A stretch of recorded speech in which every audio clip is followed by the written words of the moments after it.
तो दोस्तों शुरू करते हैं आज की इंफ्रा न्यूज। पहली खबर जो आ रही है वो है मुंबई से, और स्पेसिफिकली कहें तो मुंबई के पास के कल्याण रीजन से, जहां पर एमएमआरडीए के अंदर एक बहुत बड़ा चेंज होने वाला है एक मेट्रो लाइन रिलेटेड, जहां पर एक पूरे की पूरी लाइन जो एक्चुअली अभी अंडर कंस्ट्रक्शन है उसके लिए नया डीपीआर बनने वाला है। तो दोस्तों यहाँ पर जो महाराष्ट्र के सीएम है उन्हें डायरेक्ट किया है कि एमएमआरडीए एक फ्रेश डीपीआर बनाए कल्याण मेट्रो प्रोजेक्ट के लिए, जिसका काम वैसे 2017 से शुरू है और यहाँ पर बेसिकली कनेक्टिविटी इंप्रूव करने के हिसाब से ये प्रोग्राम बनाया जा रहा है। अब दोस्तों यहाँ पर मैं थोड़ा आपको बैकग्राउंड समझा देता हूँ। थाने से लेके कल्याण के बीच में एक मेट्रो लाइन बन रही है जो कि भिवंडी से होते हुए जाती है, जो लाइन 5 है। प्रॉब्लम ये हो रहा था कि ये आधी लेन एलिवेटेड बन गई, उसके बाद में अचानक से पता चला कि जो लोकल्स है भिवंडी के अंदर और जो एसोसिएशन है, पॉलिटिशियंस है, वो एलिवेटेड लाइन बनने के लिए जो थोड़ा बहुत इंक्रोचमेंट हटाया जाएगा वगैरह वगैरह रीजंस की वजह से लाइन बनने दे नहीं रहे हैं आगे। इसके बाद में जो एक एलिवेटेड लाइन की डिजाइन की सबसे टेंडरिंग हुई थी उसको अंडरग्राउंड लेके जाने की बात होने लगी। इसके बाद में लाइन जो एक्चुअल जब कल्याण में एंटर करती है वहां पे अब तक कोई भी काम शुरू नहीं हुआ था, तो इन रीजंस की वजह से ये लाइन कभी भी ढंग से जो है कंप्लीट होने के लिए इसके कोई आसार नहीं दिख रहे थे। और यहाँ पर अभी लिटरली एक लाइन जो आधी बन चुकी है उसके बाद में एक चेंज होने वाला है, उसके लिए फ्रेश डीपीआर बनाने की बात कही गई है और बेसिकली री इवैल्यूएशन यहाँ पे किया जाने वाला है कई सारी चीजों का। अब देखते हैं कि प्रपोज मेट्रो लाइन किस तरीके से बनेगी। अब ये हो भी सकता है कि एक ब्रांड न्यू मेट्रो लाइन हो, जरूरी नहीं कि पहले कल्याण मेट्रो लाइन को जो है चेंज यहाँ पर लिखा जाए, लेकिन प्रोबेबिलिटी है कि जैसे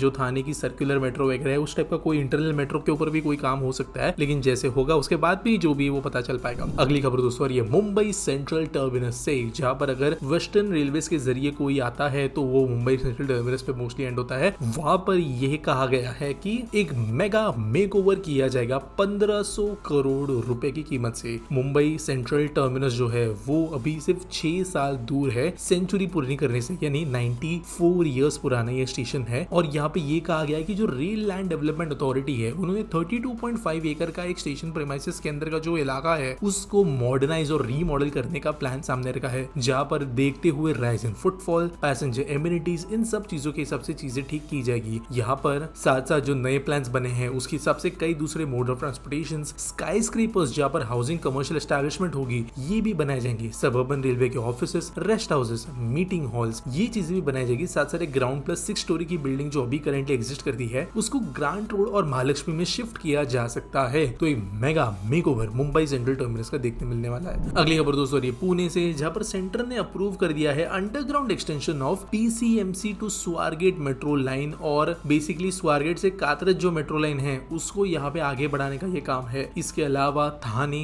बेंगलुरु मेट्रो को भी अप्रूवल मिला है और पिछले कुछ दिनों में मल्टीपल मेट्रो प्रोजेक्ट जो है अप्रूव किए गए हैं। मेनली अगर देखा जाए सबसे बड़ा कोई मेट्रो प्रोजेक्ट अप्रूव किया गया तो बेंगलुरु के सबसे था, जो कि एक्सपांशन था इनकी दूसरे फेजेस का, और टोटल जो प्रोजेक्ट कॉस्ट अलग अलग शहरों की मिलकर आ रही है मेट्रो के लिए वो 30,000 करोड़ की है। अगली खबर दोस्तों आ रही है हमारे भारतीय रेलवे से, जिन्होंने कहा कि वो डेवलप करेंगे एक मास्टर क्लॉक सिस्टम जो कि टाइम सिंक्रोनाइज करने का काम करेगा अलग अलग एप्लीकेशंस के लिए अक्रॉस द नेटवर्क, और ये बेसिकली इस साल 2 अक्टूबर को प्रोबेबली अनवील किया जा सकता है। एक बहुत अच्छी बात यह है कि हमारे देश के अंदर के जितने रेलवे जोन्स है वहां पर वैसे एक ही टाइम मेंटेन होना चाहिए, होता भी है, लेकिन फिर भी थोड़ा बहुत 19 यहाँ पे होता है। लेकिन अभी ये काइंड ऑफ सिस्टम बनाया जाएगा जिसकी वजह से जितनी घड़ियां रेलवे के अंदर इस्तेमाल होती है वो एक्यूरेटली सेम टाइम पर रहेगी। इनफैक्ट दोस्तों रेलवे टाइम एक जमाने में स्टैंडर्ड होता था, यहाँ पर इन चीजों को करने के लिए आरडीएसओ के द्वारा कुछ स्टैंडर्ड्स बनाए जाने वाले हैं। जो रेलवे का रिसर्च आर्म है वो इस मास्टर क्लॉक का आर्किटेक्चर जो है वो फाइनलाइज करेंगे, और अभी स्टेशन के अंदर इनको और जो यूज इनको करने वाले एम्प्लॉइज होंगे, अलग अलग बॉडीज होगी,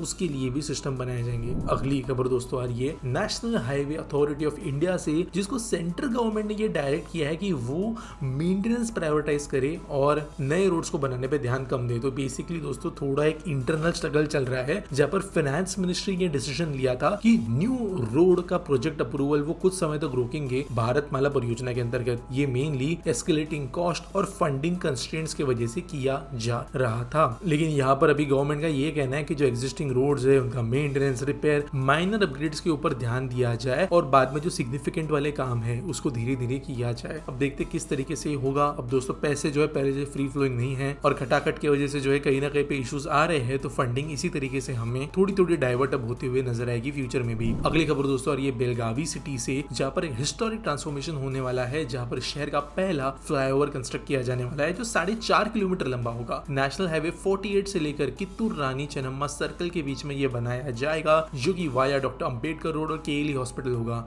एम ये है कि शहर के ट्रैफिक कंजेशन को यहाँ पे कम किया जा सकेगा और 4,500 करोड़ का ये प्रोजेक्ट होगा। तो पहला फ्लाईओवर जो बन रहा है वो ही बहुत तगड़ा वाला बन रहा है बेलगावी में। अगली खबर दोस्तों जो आ रही है वो है कुछ नई रेलवे लाइन से रिलेटेड, जहाँ पर NER या नॉर्थ ईस्टर्न रेलवे के अंतर्गत 6,470 करोड़ के नए प्रोजेक्ट्स बनाए जाने वाले हैं कनेक्टिविटी रेट को बनाने के लिए। आनंद से लेकर बरिया के बीच में वाया गुगली लाइन बनाई जाएगी और यहाँ पे डबल ट्रैकिंग भी किया जाने वाला है कुछ सेक्शंस के अंदर जो भटनी और अरिहूर के बीच में होंगे। इसके अलावा कुछ रेलवे स्टेशन के ऊपर ओवरब्रिज कंस्ट्रक्शन भी होने वाला है, नानका जंगल, मणिराम, मुदवेरा और बस्ती स्टेशन पे। और यहाँ पे कुछ और प्रोजेक्ट्स के लिए छोटे मोटे सिग्नलिंग सिस्टम अपग्रेडेशंस के लिए भी बजट अप्रूव किया गया है। अगली खबर दोस्तों जो आ रही है वो है Korean national sports university Seoul से रिलेटेड, जहाँ पर ट्रिप ली थी तेलंगाना के CM के द्वारा और इन्होंने कहा कि इसी तरीके का एक इंटीग्रेटेड स्पोर्ट्स हब इंडिया के अंदर वो बनाएंगे जिसका नाम होगा यंग इंडिया स्पोर्ट्स यूनिवर्सिटी और ये हैदराबाद फूड सिटी के अंदर लोकेटेड होगा। यहाँ पे फ्यूचर ओलंपिक चैंपियंस को ट्रेन किया जाएगा। ऐसे कुछ कॉम्प्लेक्सेस वैसे दोस्तों खेलो इंडिया के अंतर्गत पहले बने थे, लेकिन ऑब्वियसली सियोल के रेप्लिका वो नहीं थे। अब देखते हैं किस तरीके से चीजें होगी। अगर होती है तो ये अच्छी बात होगी हमारे देश के फ्यूचर प्लेयर्स के लिए। अगली खबर दोस्तों जो आ रही है वो है Haryana mass rapid transit corporation HMRTC से रिलेटेड, जिन्होंने अप्रूव किए हैं 2 नई मेट्रो रूट्स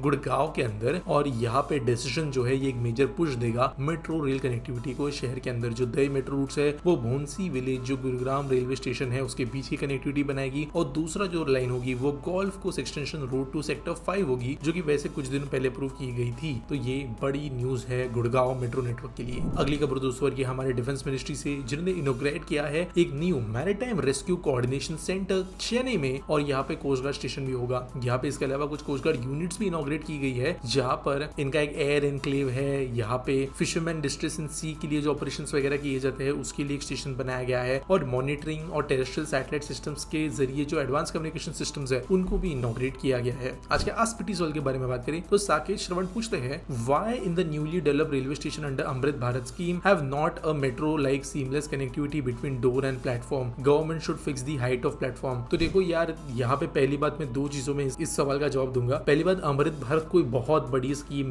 नहीं है, वहां पे गवर्नमेंट अब इसको हंदा मार्केट कर रही है, लेकिन अनफॉर्चुनेटली जो अमृत भारत स्कीम है उसके अंतर्गत 15 करोड़ 20 करोड़ 25 करोड़ ऐसे काम हो रहे हैं, जहाँ पर स्टेशन के बाहर का गेट ब्यूटीफुल बनाना, थोड़ा लाइटिंग वगैरह चेंज करना, जरा क्लीन बनाना, फ्लोरिंग वगैरह चेंज करना, इस जैसे काम किए जा रहे हैं। कोई बहुत बड़ा स्टेशन रीडेवलपमेंट वाला जो मॉडल है जहाँ पे पूरा का पूरा स्टेशन रीडेवलप किया जा रहा है, वैसा कोई काम नहीं हो रहा है अमृत भारत के अंदर। तो यहाँ पे मेजर अपग्रेडेशंस एक्सपेक्ट नहीं करनी चाहिए। दूसरी चीज, प्लेटफॉर्म की हाइट का जो इशू है वो बाबूगिरी का इशू है, जो बहुत सालों पहले आ गया था। हमारे देश ने जब ट्रेन ऑर्डर की है अलग अलग कंपनी से कुछ सालों पहले, तो वहां पर ये दिमाग नहीं लगाया गया कि यूनिफॉर्म होनी चाहिए एग्जिस्टिंग ट्रेन और प्लेटफॉर्म्स के साथ में। उसकी वजह से दिक्कत ये हो गई कि कुछ लोकल ट्रेन है, कुछ सीमेंस और कुछ पुरानी LHB रेक्स जो है उनकी हाइट काफी ज्यादा है प्लेटफॉर्म लेवल के ऊपर। लेकिन अब जो पुरानी जो ट्रेन है, जो नीली वाली ICF डब्बे है, उत्कृष्ट वगैरह टाइप के जो रेक्स है, वो काइंड ऑफ प्लेटफॉर्म लेंथ पे ही चलते हैं। अब दिक्कत यह है कि अगर प्लेटफॉर्म हाइट को बढ़ा दिया जाए तो जो उत्कृष्ट वाली रेक्स है, पुरानी वाली रेक्स है, कुछ फ्रेट ट्रेन वगैरह भी है,